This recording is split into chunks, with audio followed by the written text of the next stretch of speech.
Assalamu alaikum dear students. Today we are going to discuss about ecological niche.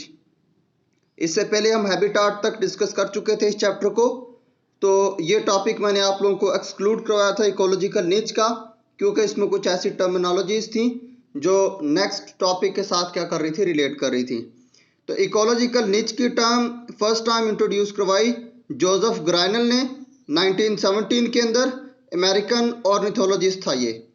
अब ecological निच basically है क्या, थोड़ा सा आप लोग इसके बारे में आप लोगों को ओवरव्यू देता चलूं कि कोई भी स्पीशी अपने इन्वायरमेंट के अंदर जो रोल प्ले कर रही है स्पेसिफिक, उसके उस रोल को हम लोग क्या कह रहे हैं, निच।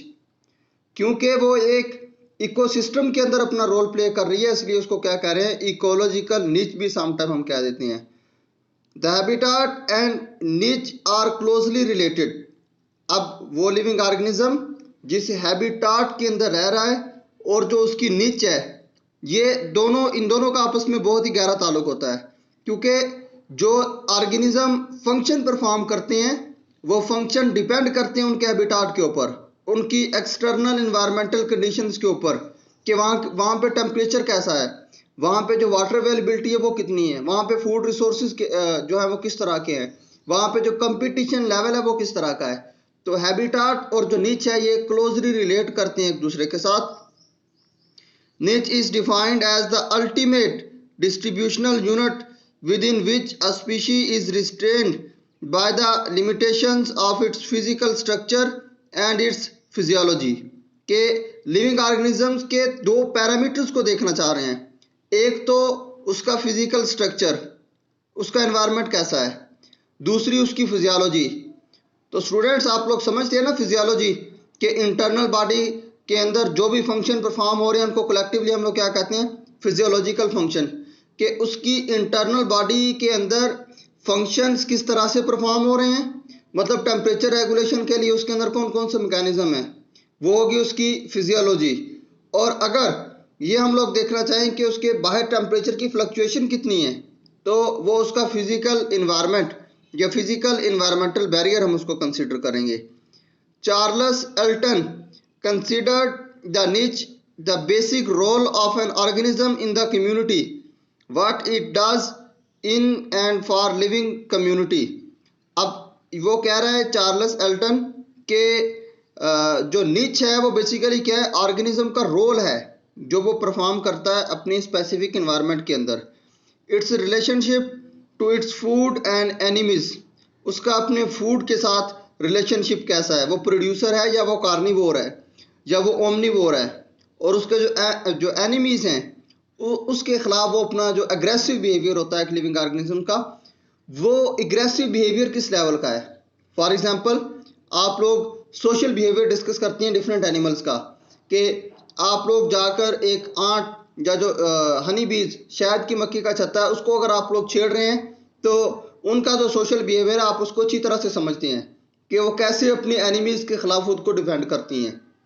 और कुछ other animals which are passive, like अगर आप जो है रैबिट है या जो अदर कोई भी हार्बीवोर को आप लोग इसकी एग्जांपल लेना चाहें, तो वो इतने एक्टिव नहीं होते अपने एनिमीज के खिलाफ डिफेंड करने के लिए।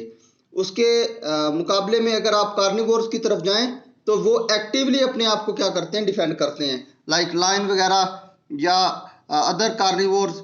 आप इनका बिहेवियर अच्छी तरह से समझते हैं कि ये अपने एनिमीज के खिलाफ किस तरह का बिहेवियर और कैसा रिस्पॉन्स क्या करते हैं, शो करते हैं। In other words he defined the निच एज स्पीशीज ऑक्यूपेशन, कि वो अपने एनवायरनमेंट के अंदर रोल क्या प्ले कर रहा है, उसका ऑक्यूपेशन क्या है, तो वो है उसका निच। हम देखना चाह रहे हैं कि एक जगह पे कम्युनिटी है और कम्युनिटी के बाद इकोसिस्टम लेवल डेवलप्ड है, वहाँ पे एक ख़ास तरह का लिविंग ऑर्गेनिज्म या कोई स्पीशी वो उस इन्वायरमेंट के लिए क्या कंट्रीब्यूट कर रहा है, वो उस इन्वायरमेंट को क्या दे रहा है और उस इन्वायरमेंट से क्या ले रहा है, इसको हम लोग क्या कहते हैं, niche. It refers to the profession और जॉब ऑफ एन ऑर्गेनिज्म, कि वो उसकी प्रोफेशन या उसकी जॉब क्या है उसके इन्वायरमेंट के अंदर। Ecosystem are composed of organisms with different jobs. अब इकोसिस्टम तो तभी बनेगा ना डाइवर्सिफाइड, और इकोसिस्टम को हम लोग कहते हैं सेल्फ सस्टेन्ड यूनिट, कि ये खुद से सस्टेन हुआ होता है। तो सेल्फ सस्टेन कब होगा? जब इसके अंदर different organism different function perform कर रहे हों। तो ecosystem are composed of organisms with different jobs or ways of life, particularly concerned with feeding. अब उसमें लिविंग ऑर्गेनिजम्स का फीडिंग रोल, उसके बाद the role of particular species within an ecosystem including all aspects of its interaction with the living and non-living environment. For example, हम यहाँ पे example code कर लेते हैं हनी बीज की। तो हनी बीज क्या है? अपने इकोसिस्टम के अंदर उनका जो हैबिटाट होगा, उसके स्पेसिफिक हैबिटाट वो चूज ही वो वाला करेंगी जहाँ पे फ्लावर्स अवेलेबल हो, जहाँ पे वाटर अवेलेबिलिटी हो। और वो क्या कर रही है? एनवायरनमेंट को फ्लावर से नेक्टर कलेक्ट करके जो हनी बीज हैं वो प्रोवाइड कर जो हनी है वो प्रोवाइड कर रही हैं। अब हनी जो इटसेल्फ उनकी अपनी भी खुराक है, और उसके बाद ह्यूमन बीइंग्स और अदर लिविंग ऑर्गेनिजम्स भी उसको as an food source use करते हैं। और उनका जो छत्ता आप जिसको कहते हैं, तो उसको भी वो क्या करते हैं, कुछ एनिमल्स लाइक बैजर, उसको भी ये क्या करता है, source of food, as a source of food use कर रहा होता है। उसके बाद है niche is defined as a role of species. ये स्टूडेंट्स एक अल्टीमेट डेफिनेशन है, एक परफेक्ट डेफिनेशन है जो आप लोग कर सकते हैं निच की। As the role of species play in an community including behaviour and influence. तो उसका बिहेवियर क्या है और उसका इन्फ्लुएंस क्या है उसके एनवायरनमेंट के ऊपर। इकोलॉजिकल निच with habitat also specifies how organism gate it's supply of energy and materials. For example, organism, predator, prey and competitors, as well as its behavior and interaction are considered elements of its niche। कि organisms के जो behavior हैं, like predator है या वो prey है या वो competitor है, और उसके अलावा उसका जो self respond behavior है वो कैसा है, ये सारे के सारे factor include होते हैं niche के अंदर।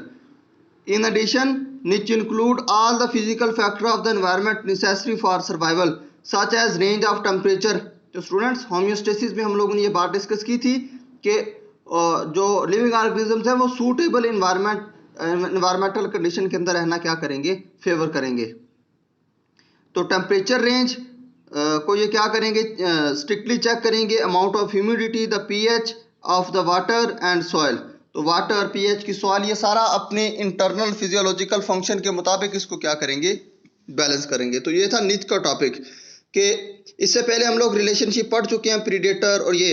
तो यहाँ से आप लोगों को समझना आसान हुआ कि निच क्या है, ऑक्यूपेशन है या रोल है किसी भी स्पेसिफिक लिविंग ऑर्गेनिज्म का, जो वो अपने एनवायरनमेंट की हद तक क्या कर रहा है, परफॉर्म कर रहा है। इससे नेक्स्ट इंशाल्लाह हम लोग साइन इकोलॉजी और ऑटो इकोलॉजी की बात करेंगे।